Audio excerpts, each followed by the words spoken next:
we start doing a series of lectures together at Glen Eyrie here in Colorado Springs called The Sacred Romance.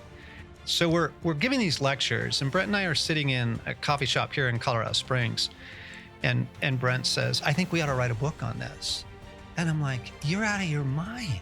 I said, I am working full-time. I'm still finishing grad school. We have 3 young boys. I'm like, that's madness. And you're traveling on the weekends for work. That's right. So I'm it traveling. was so intense. It was so intense. And so I said, no, that's crazy. And I remember walking out of the coffee shop and back to my old Jeep Wagoneer. And this is in the day of keys. I put my key in my car. Before I open the door, God speaks. And we are just beginning to learn that God speaks. Okay. And he says, that was a really bad decision. That's all I hear. And I'm like, woo, okay. So I walk back in, sit there. He's still sitting at the table in there. I come back in, sit down and go, okay, I'm in. Hey, welcome back, everybody, to the Wild at Heart podcast. And it's summer. It's summertime here in the Northern Hemisphere. And love and grace and mercy to all of you in the Southern Hemisphere as you are heading into your winter. Stasi with Alan and I in the podcast studio this week for a very special reason. We've got a treat here for you. We're going to tell some stories about the hand of God, about how Jesus works, stories about his way, his personality in birthing this organization, this mission, this movement, this message in the world. We're going to tell the Wild at Heart story. We were doing this kind of informally in a staff gathering recently. Yes. And Alan, you came back and you said, you need to share that with your listeners. Yes, because so many pick up with Wild at Heart at different phases of the ministry, but most don't know how it began and the full story. Yeah, exactly. So this is going to be really, really fun. First, let's pause. Wherever you are, whatever your chaos has been or not, let's take a moment and pause. Jesus, right now, in this moment, in my day and in my week, I need to stop. Stop the momentum, stop all things, and recenter. And I do that by giving everyone and everything to you. Jesus, I give everyone and everything to you. And what is it you need to release, friends? Just take a moment.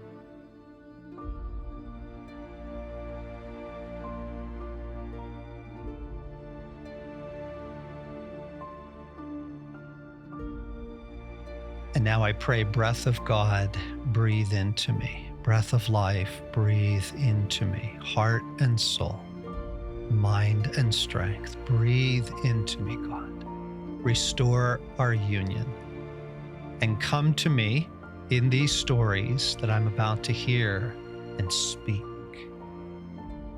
In Jesus' name, amen.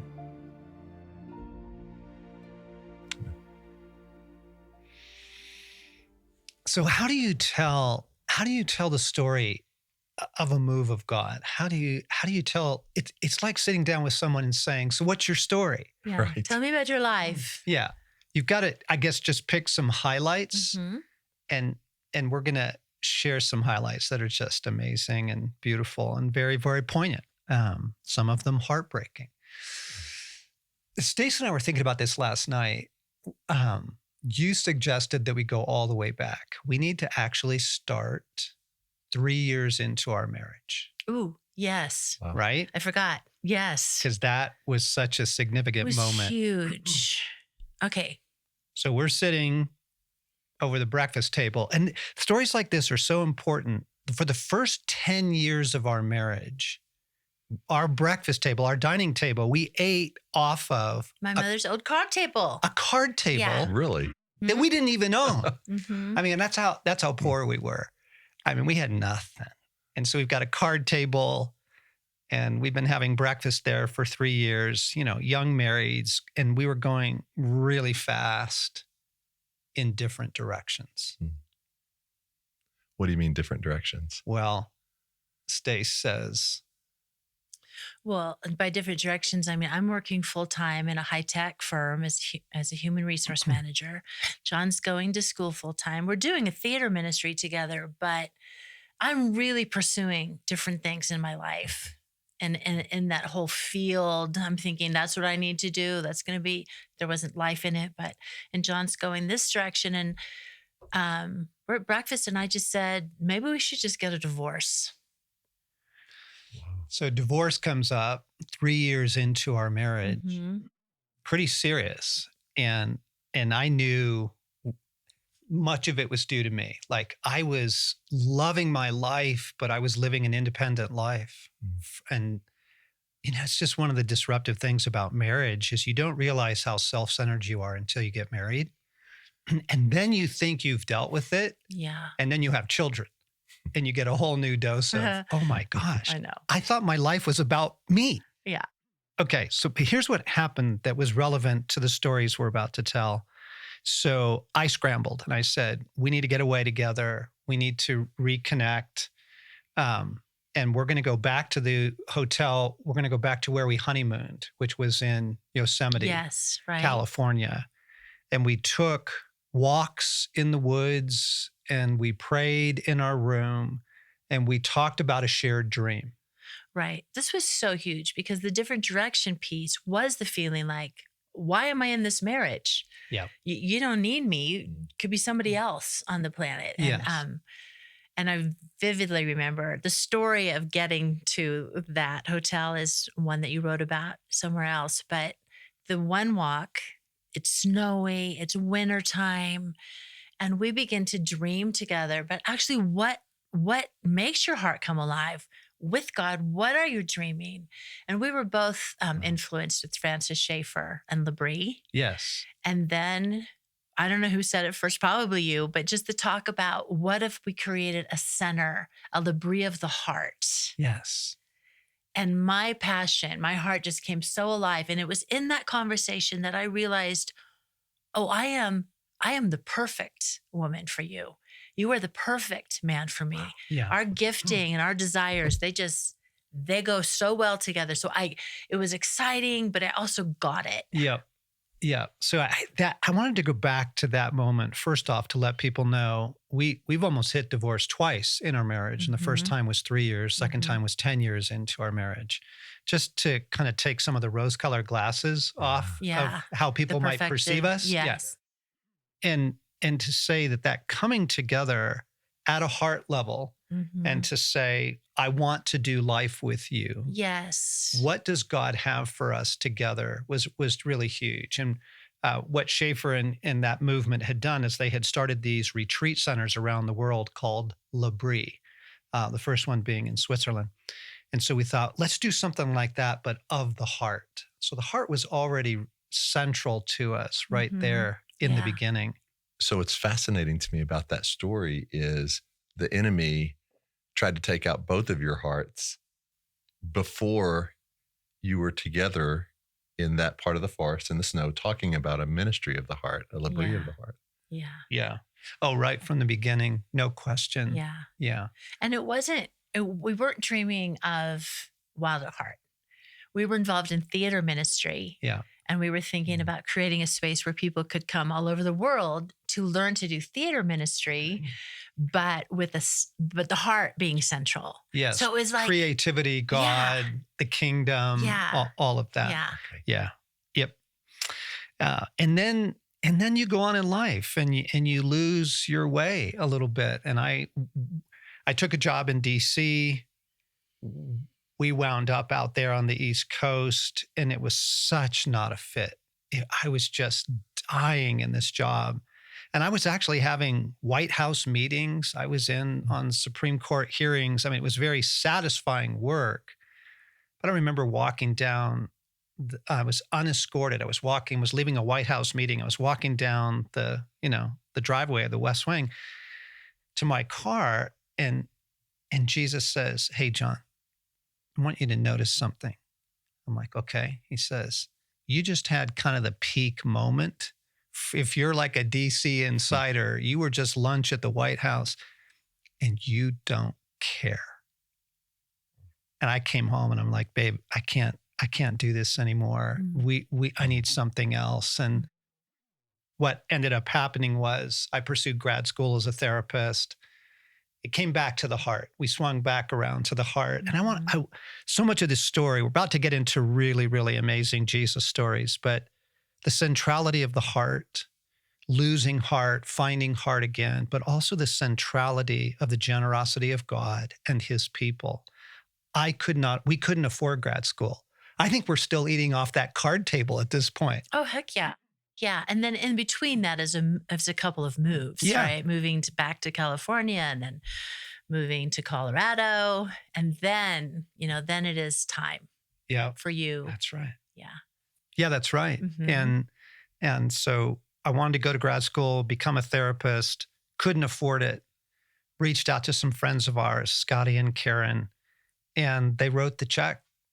They wrote the check for my grad school. I think the story is better than that. Go on. You got accepted and had said yes. And it was like the next day, the money needed to come. Oh, that's right. And we did not reach out to Karen and Scotty. We didn't ask them for money. So they knew what was happening, but they didn't know our need. And they called and said, we want to pay for your graduate program. That's right. That's right. Yeah. Yeah. Yeah. So you're, come on. Yeah. Floored, but just going, oh my goodness, God, wow. Wow. Yeah. Yeah. And I knew, even as I went to become a therapist at school, I knew that my career would not be a therapist. I could sense that God had something for us that was still centered around that labrie of the heart. And I wanted more understanding of the heart and human transformation and healing and that sort of thing. So meet Brent Curtis. I first see him as a therapist myself. I saw him as a client.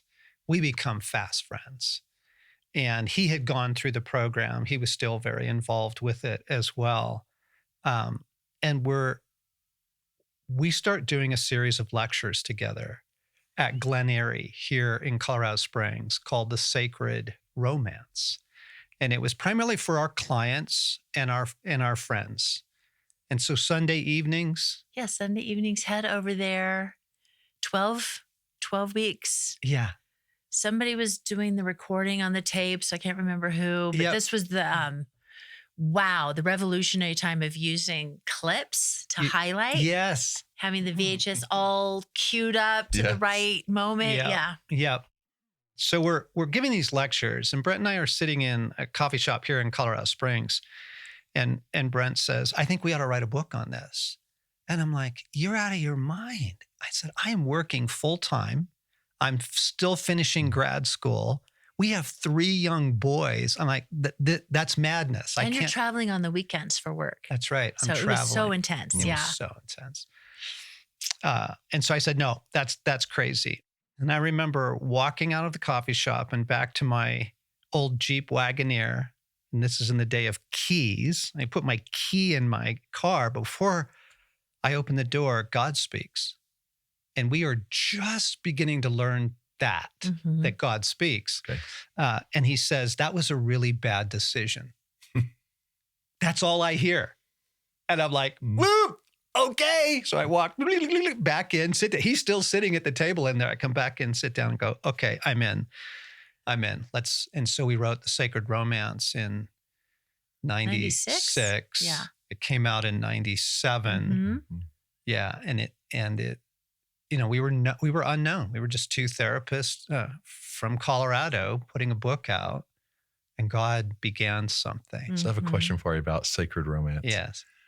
How did you and Brent first kind of wrap your arms around that? Because so much of the Sacred Romance uses like the message of the arrows and, the wounding and the larger story. And so much of what was done through the 2 of you that with God that poured into that book became the DNA of what was to come decades from then. Yes. So did you realize when you and Brent were having conversations at the coffee shops that like this is something seismic that's happening here?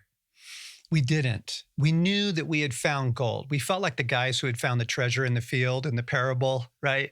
Like we knew we had found the treasure in the field. And most of our clients were adults, and most of them were Christians who were crashing. They were just burnt out on 90s evangelicalism. Duty, obligation. Yeah. Yeah. And so as we began to work with them, and we were working with men quite a bit as well, and just the centrality of the heart, the healing of the heart, God just began to pour into us from all sorts of angles that created that lecture series. And the sweet thing about the story is, so for years, we sent those lectures out. You were mailing them. Oh, yeah. Cassette tapes. Oh, my goodness. Yeah. I was shipping and receiving, and I was accounting. But going back to how did that pour in, John and Brent really did a ton of fishing together. Yes. And a lot of these conversations happened in the car. And I think that when you met, I think it's C.S. Lewis who says, when you meet a friend Yes. and go, aha, you see it too? Yes. Like the the bizarre things that Brent was reading were the same bizarre things that you were reading. Yeah. So they were just trajectory and this unity, and it just spurred. So God was just in it from the beginning. And then, yes, those tapes, recorded them, and then got them copied, and then put them in a box. And that was, well, it's still in the day with priority mail, you can get a box for free. Yeah. So people would write in and send their check for whatever it was. Yeah, it's like $25 to get the Sacred Romance series. You were duplicating it on cassettes. Yeah, it's all cassettes, and then putting it in, and that was kind of, we hadn't started the ministry yet. No, but yeah, I remember things were gaining momentum. I remember needing to buy a what are those called? A machine that adds things up. A calculator. But the kind that spits out, because Yes. I am not good at accounting. It's a very weak area for me. And I was in charge, so that was dangerous. But yeah, sitting at the kitchen table, adding them all up. And we were funding this beginning. We were funding it out of our checkbook. Oh, yeah. And we're the people with no money. Right. On the card table. On the card table. Yeah, it's beautiful. Okay, so Brent and I decided, let's do a weekend for men. We really felt called to men's ministry in particular. There was an anointing on us. We were working with a lot of male clients, and we felt very, very moved. Let's begin to develop this particularly for men. Mm-hmm. And so that's where Bart Hansen comes into the picture. He had a ranch here in Colorado. And I reached out to him and said, hey, would you host a gathering of men? And we want to do fly fishing and trap shooting and kind of guy stuff. Yeah. And then we want to bring to them the message of the heart and of wounding and healing and the wildness of God and the goodness of God. Mm-hmm. You know, can we do that? And it was at that was the very first event of the ministry that became what we're doing today. And Brent was killed. He was leading the climbing on the second day of the event, and there was a rope failure and an equipment failure, and he fell to his death. And it was so devastating. It was so devastating. And everyone is reeling. And God begins to move very powerfully and very quickly into it. And one day when I was just out to grieve, he came to me and he said, I will not let you walk alone. It was very Job-like. You know how God feels a little rough with Job in his grief? You know, stand up, I'll treat you like a man. I want to talk to you. It was like that. And everyone was expecting that I would take over Brent's practice and kind of become the hero and counsel all his grieving clients and all my clients and, you know, be the center of that particular story. And I remember praying, and God said this to me. He said, John, if you didn't have to prove that you were a good man, would you do this? And I said, no, this isn't what I want to do. And he said, you don't have to prove that.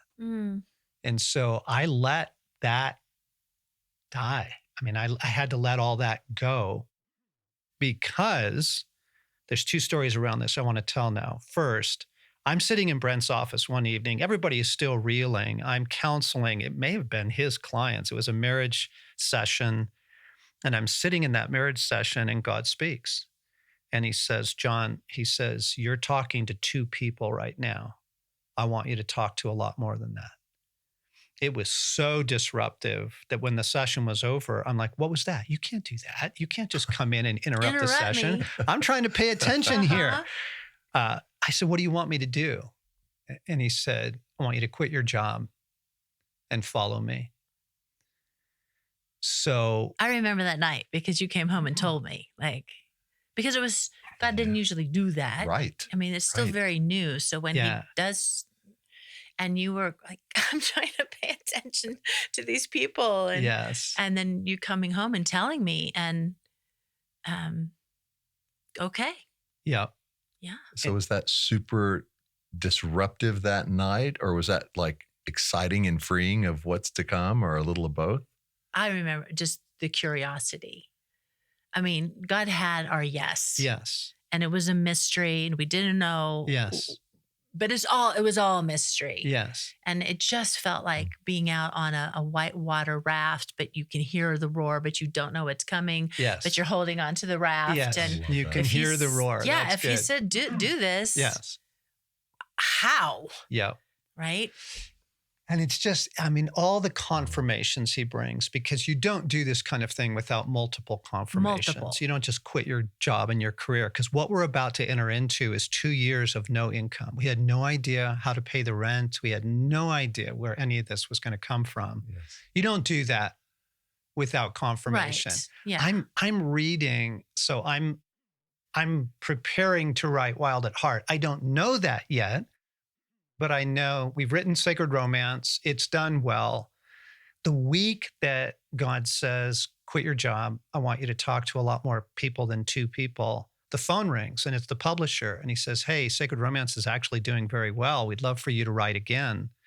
I'm like, oh, okay, Lord. And then the phone started ringing and it was churches all around the country that were asking me to come speak. Okay, Lord. Okay. I'm sitting in the living room and I'm reading Thoreau. Mm-hmm. So Thoreau has that famous line, the mass of men lead lives of quiet desperation, right? But before he says that, he says, what we need is a Wilberforce to free the hearts of men. Whoa. Well, here's the wild part of the story. I used to do a one-man theatrical performance of William Wilberforce. No way. You didn't know that? No. Oh my gosh. No. It was awesome. It was very powerful. Yes. The slave trade and that sort of thing. So like I'm Wilberforce and I'm sitting in the thing going, we need a Wilberforce to free the hearts of men. I'm like, I'm in, I'm your guy. Let's go. Mm-hmm. There's another wild part of this story that many people don't know. So as Sacred Romance began to do well, and as the phone began to ring and Brent is still alive, this is before the weekend at Bart's, Brent and I went away for a weekend to pray and to seek God and to ask him, what should we do with all this? What should we do? Because we both aspired to this. And we had the dream of a center type thing that we called the ranch. We wanted an actual ranch where people would come. Yes, exactly. Primarily dudes in the beginning. And we got together for 2 days and we prayed and we didn't hear anything. And then we was like, well, let's both go just take time alone with God. Let's go. I'm going to go take a walk. Brent's like, I'm going to stay here and just journal and pray. And came back and I said, it was so disruptive to say this. I said, Brent, I hear God saying, don't plan anything. And Brent said, I heard the exact same thing. So like the holiness of this story, that was 3 months before his death. Can I tell you the last thing he said to me? Yes. I was in charge of the food for this gathering. So you were already up there and he came to help me load up the food. And he said, I am so looking forward to this retreat. I feel like this is the last thing. Holy cow. Mm-hmm. The weekend at Bart's. Yep. Oh my gosh. Yep. Yeah. Yeah. So mystery. Just the mystery of God in this. And so then I'm sitting in office, and it's the two clients, and he says, I want you to quit your job. And we lived 2 years without income, and it was the wildest 2 years probably. I mean, we like the grocery story.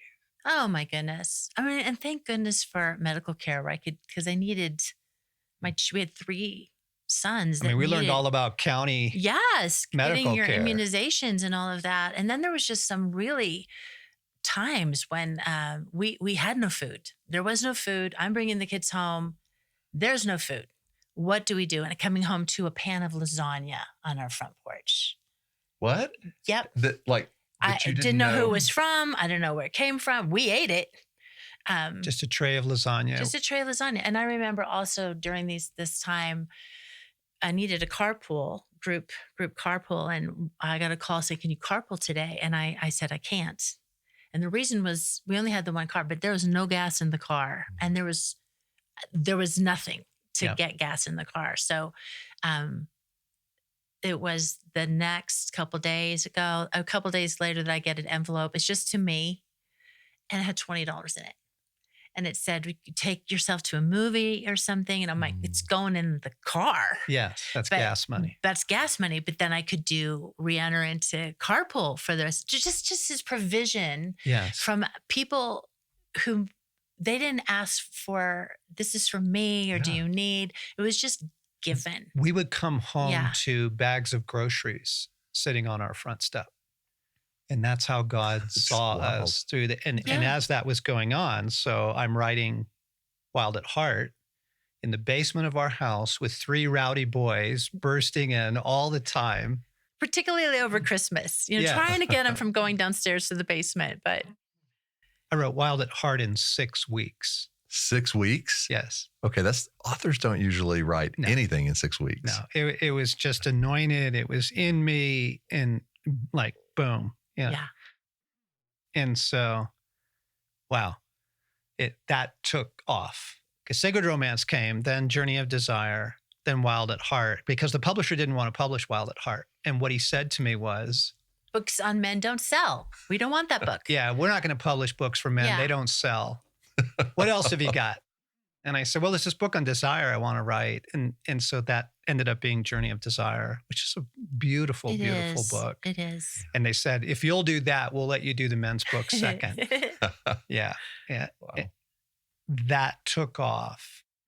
And Wild at Heart is what really provided for the ministry. Yes. Right. Both in terms of attention and interest and momentum. And then income is beginning to come into our home now. And we are going to hold the first Wild at Heart retreat. So this is in the day. We don't have a website. There are no websites, are there? I don't even know. Email is still relatively new. And so we book Frontier Ranch on our checkbook that has no money to pay for it. And we tell everybody, if you want to come, register with this little form here and mail us a check.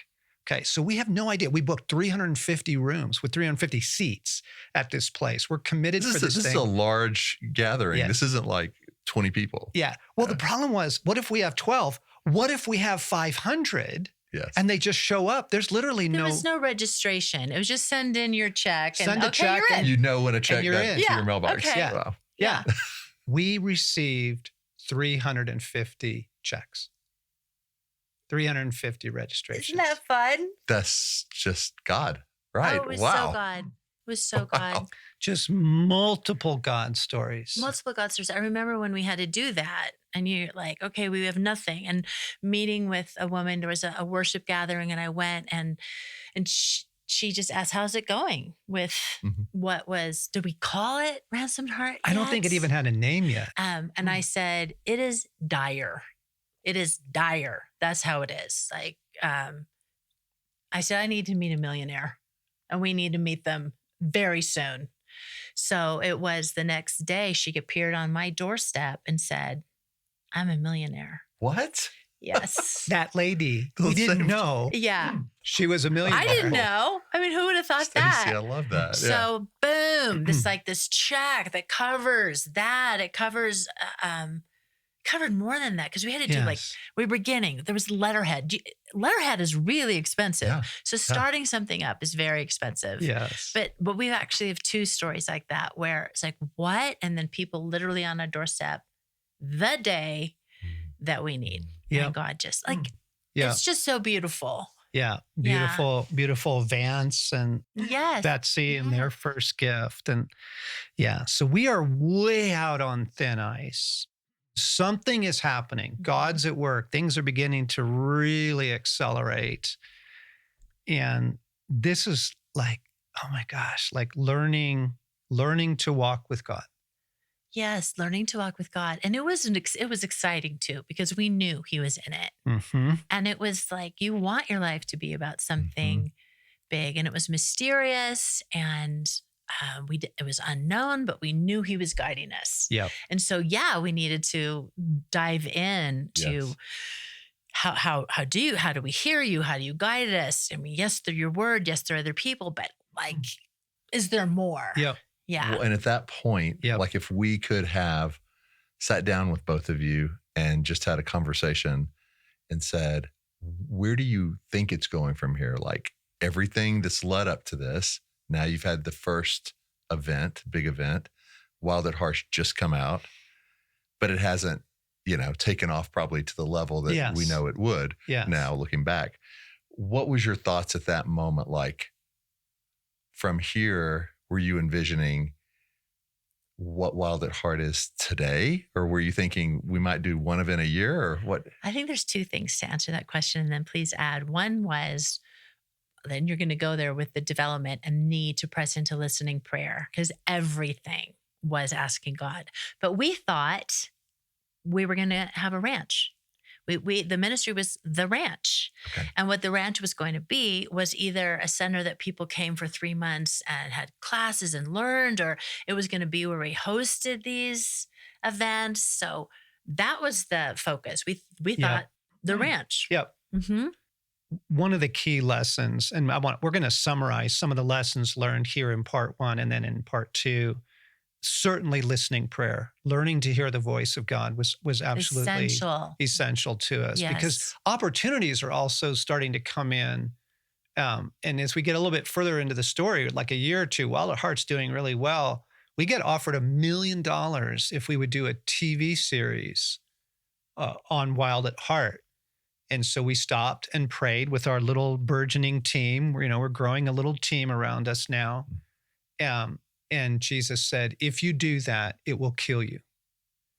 And we're like, okay, the answer is no. And the television company couldn't believe that we would turn down $1 million. Right? It didn't make sense in the natural looking around.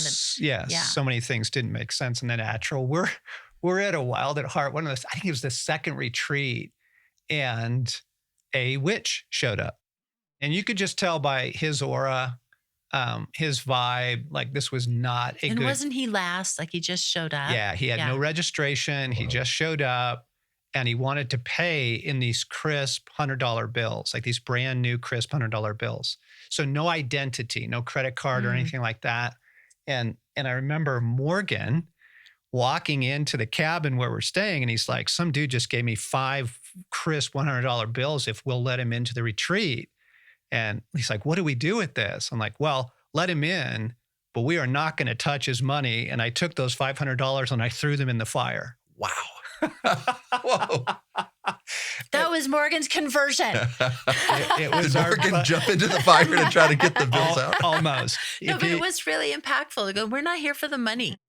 We're obviously. Yes. And or to compromise. Yes. To compromise what God's doing, to compromise our walk with him. We will not be bought. Yes. Right. In other words, right? Because as this begins to take off, everybody wants a piece of it, right? And that they think that they can get their way in through money is one of the means. And so that was just an awesome moment. He almost did jump into the fire. Right. So we think it's going to be a ranch, and we think it's going to be cabins, and it's still like a L'Abri of the heart. We still have the idea of a center, a retreat center, something like that. And we're driving home from the Tetons from a family vacation that summer, and I had had a dream the night before where I was literally standing in the doorway, and on one side in the room, a gathering was taking place of teaching and ministry like we want to do. And on the outside was the property, and the property needed all this attention, all this work. And the foreman of the property was saying, hey, you need to get out here and help us with this stuff. And I literally felt divided in my heart. I woke up with a start. So I'm driving home from vacation. I'm asking God about it. And he says, it's not a ranch. And I was so mad at him. I didn't talk to him for 3 days. You were so disappointed. This is when we learn that God will do this to you. He will plant a dream and you start pursuing it because it's him and you've got the confirmation you're really doing. And then he like turns a corner. But the point is to follow him. Yeah. And I remember that drive home because what it was, honey, was that he said there's not going to be any cattle. Yeah. And you so badly wanted to have a working ranch. Yes. And I know you were like, that was big. That was a big shift. Well, it's as we began to learn the difference between the mythic and the specific. Exactly. Because I know a group of people right now, this very moment, who have received some visions, inspirations, pictures, dreams, kind of a collection of this is what we want to do. And they did what we did. And they didn't ask the second question. What do those images mean? We brought our interpretation to it. They are bringing their interpretation to it right now. And they are off to the races on a thing. And I'm sitting back here going, oh man, like, I don't think that's it. I don't think that's it. Because of all the lessons we've learned about this. Yes, asking the next question. You've got to ask the next question and then the next one and the next one, right? And so that's when we began to realize, we were actually looking for property. Oh, yeah, we were out and about. And part of it was, do you want to do this offering and ministry? And do you want to be the one that they're saying, we're out of toilet paper? Yep. Yes. Like, wait. Yeah, I don't think we're supposed to run a B&B. Yes. Right? I don't think that's it. And then the beautiful relationship with Young Life comes along and their fabulous camps. Oh, my goodness. And you guys weren't just looking at property, like there were architectural renderings of the facility, right? Oh, yeah. Yep. That's right. Yep. Because we have those up on our wall today. Yeah. Oh, yeah. Now, at this point in the ministry, we're about 5 years in, and we've just written Captivating together because for five years after Wild at Heart, the publisher's like, come on, where's the book for women? I'm like, I'm not a woman. I don't have any stories to tell. I don't know the inner life. Like, and then Stace. You asked me actually, because they came back pretty quick, and I said, no, I'm not ready to do that. But I am ready to like bring this message to women. So we actually were doing captivating retreats for about 3 years when I came to John and said, I'm ready. Let's go. That was such a joyful time. Yeah, that was it was so awesome. sweet. We're in our home. We're writing Captivating, and I'm kind of teaching you. Totally teaching me. And it was, go write this story. And it's literally every other chapter. It's me, John. And we would finish a chapter, give it to the other person to edit, change. Yeah.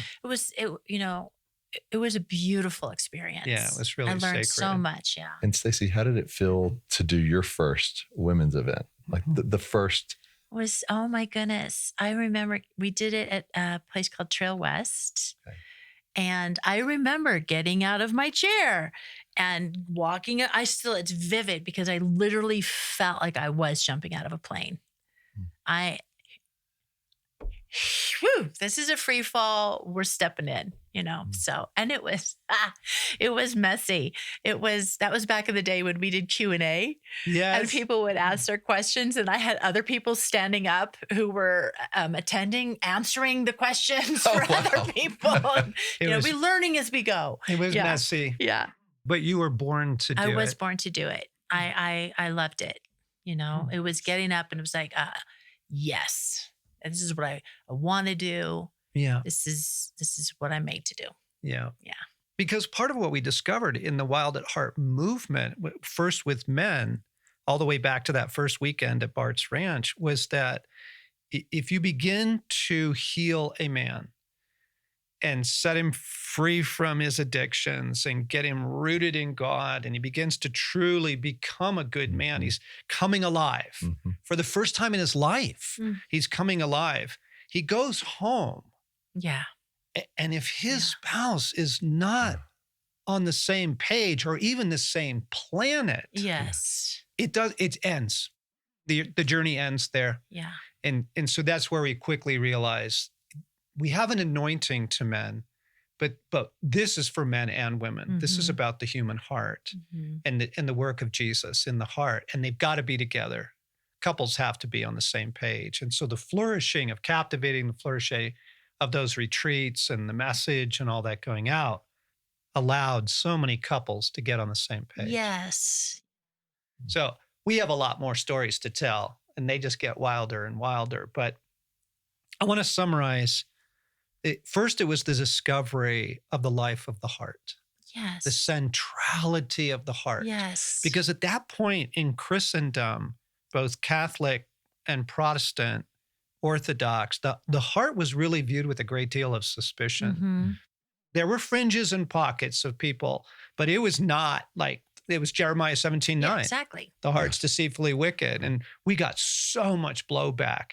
And these poor people that would come back to their churches and their communities and go, it's the heart, it's the heart. God wants the heart. And they would just get shut down so hard. So the centrality of the heart, to bring that back center was huge. The centrality of listening prayer, of walking with God, following with God as like a daily practice. And then, holy cow, like the things we had to learn, spiritual warfare. How many nights did I go without sleep? You went 30 nights without sleeping. And it was, I mean, he could not walk up the stairs.